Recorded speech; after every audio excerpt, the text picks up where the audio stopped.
मुस्तकबिल defence TV के नाज़रीन अस्सलाम वालेकुम। आज की इस वीडियो में हम आपके साथ शेयर करेंगे गिलगित बल्तिस्तान का सफर डोगरा राज से 5वें सूबे तक। गिलगित बल्तिस्तान हमेशा से बरसगीर और दूसरे हमसाया ममालिक के लिए इतनी ही अहमियत का हामिल रहा है जितने की आज है। इस इलाके के बारे में तफसील में जाने से पहले चंद हकाइक आपके साथ शेयर करना जरूरी समझता हूँ। इस सिलसिले में सबसे पहला पॉइंट है इस जन्नत नजीर वादी, जिसे स्विट्जरलैंड ऑफ पाकिस्तान और पहाड़ों की मलका के नाम से भी जाना जाता है। इसकी असल हदें हिंदुस्तान और पाकिस्तान दोनों ममालिक में मसा कर रखी हैं। जिस बाउंड्री को आजकल हुकूमत पाकिस्तान गिलगित बल्तिस्तान की बाउंड्री या हद बता रही है वो है ही नहीं। गिलगित बल्तिस्तान इससे कई गुना ज्यादा रकबे पर मुहित है और जिस इलाके को हिंदुस्तान गिलगित बल्तिस्तान का इलाका समझ रहा है वो भी गलत है। वो कैसे, ये हम वीडियो में आगे चल कर बताएंगे। हम ये साबित करेंगे कि हुकूमत पाकिस्तान ने गिलगित बल्तिस्तान का कुछ हिस्सा बल्कि एक बड़ा हिस्सा आज के KPK में शामिल किया है, जिस तरह कुछ हिस्सा चाइना को गिफ्ट किया था और इस वादी का कुछ हिस्सा हिंदुस्तान के कब्जे में है। और गिलगित बल्तिस्तान के 90% लोग यही समझ रहे हैं कि इनका इलाका बस यही है जो आज बताया जा रहा है। इसके अलावा आज की इस वीडियो में हम ये भी शेयर गिलगित बल्तिस्तान के निहत्तर किसानों ने कैसे ब्रिटिश और डोगरा जैसे ट्रेंड आर्मी को तिगनी का नाच नचाया था। खुद की हासिल की हुई आजादी को क्यों ये खिता कायम नहीं रख पाया और पाकिस्तान में शमूलियत के वक्त इस खिते को किस ऑफिसर के हवाले कर दिया गया और इस खिते के अवाम ने कितनी दफा जंगे लड़ी, मुकामी राजाओं से इस खिते के अवाम ने कैसे छुटकारा पाया और आजादी नगर के वो मुजाहिदीन कौन थे जिन्होंने इस वक्त के राजा के खिलाफ बगावत का ऐलान किया था, जिसकी बदौलत आज पूरे गिलगित बल्तिस्तान से राजगी निजाम का खात्मा हो चुका है। राजगी निजाम के खिलाफ लड़ते हुए होने वाले इन शहीदों के मकबरे और यादगार आज तक क्यों नहीं बन पाए? वो कौन से शोधा हैं जिन्हें इस वक्त की आर्मी ने नगर के राजा के कहने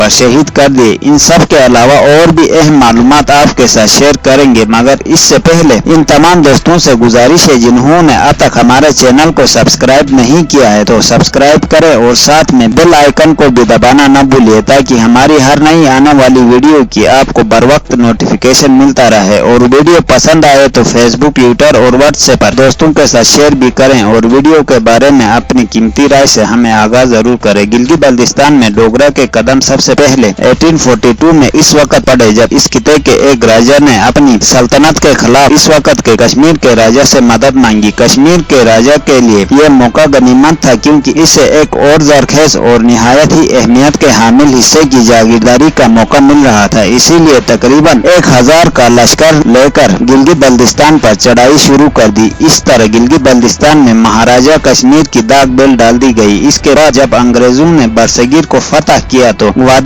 कश्मीर भी अपनी हैसियत बरकरार नहीं रख पाया और अंग्रेजों ने इस वादी को 16 मार्च 1849 में गुलाब सिंह के हाथों बेच डाली और इन्हीं सालों में गिलगित बल्तिस्तान एक बार फिर बगैर पहचान के रह गया, यानी कश्मीर के महाराजा से छुटकारा पाया, क्योंकि अंग्रेजों ने जिस मुआहिदे के तहत कश्मीर को गुलाब सिंह के हवाले किया था, इस मुआहिदे में गिलगित बल्तिस्तान के किसी एक इलाके का भी जिक्र नहीं था। और इस वक्त राजा गोहरामान का दौर था जो अपने इलाके की हिफाजत करना अच्छी तरह जानता था। 1807 में गोहरामान के इंतकाल के बाद गुलाब सिंह के चंद वफादार जो कश्मीर में छुपे थे डोगरा आर्मी को साथ लेकर इस खिते में दोबारा मुसल्लत हुए। 1877 में इस वक्त की हुकूमत बरतानिया ने अपना पहला सरकारी नुमाइंदा इस खिते में तैनात कर दिया। 1928 में लिखे गए एक लेटर में इस बात की मुकम्मल तशरीह की गई है और इसमें लिखा गया है कि गिलगित बल्तिस्तान बोंजी बख्तौर नगर, हिमजा, पुनियाल, यासीन, इश्कोमन, चिलास, दारेल, तंगीर, कंदिया, जलकोट, शेतियाल और हरबन बिल्कुल भी सल्तनत कश्मीर का हिस्सा नहीं है। हाँ, अलबत्ता कश्मीर के महाराजा इन इलाकों से सालाना जबरी टैक्स जरूर वसूल करते हैं। 20 मार्च 1935 को हुकूमत बरतानिया ने गिलगित बल्तिस्तान को कश्मीर के महाराजा से वापस ले ली, वो सिर्फ 60 साल के अरसे के लिए। ये तमाम मुआहदे हुकूमत बरतानिया और कश्मीर के महाराजा के दरमियान हुआ करती थी। इन मुआहदों में गिलगित बल्तिस्तान का कोई भी नुमाइंदा शरीक नहीं हुआ करता था। बिल्कुल इसी तरह का ये मुआहदा था जिस तरह का चाइना और पाकिस्तान आजकल कर रहे हैं। यकम अगस्त 1947 को जब हुकूमत बरतानिया की आखिरी सांसें चल रही थी, महाराजा कश्मीर ने इस खिते को अपने कब्जे में रखने के लिए घनसारा सिंह को गिलगित बल्तिस्तान का पहला गवर्नर नामजद कर दिया। मगर इसी साल 31 अक्टूबर की रात को लोकल किसानों ने उस वक्त की स्काउट के साथ मिलकर गवर्नर के घर का घेराव किया और घनसारा सिंह ने सरेंडर करने में भी बेहतरी समझा। यूं पहली मर्तबा गिलगित बल्तिस्तान में पाकिस्तान का परचम लहराया गया और उस वाकये के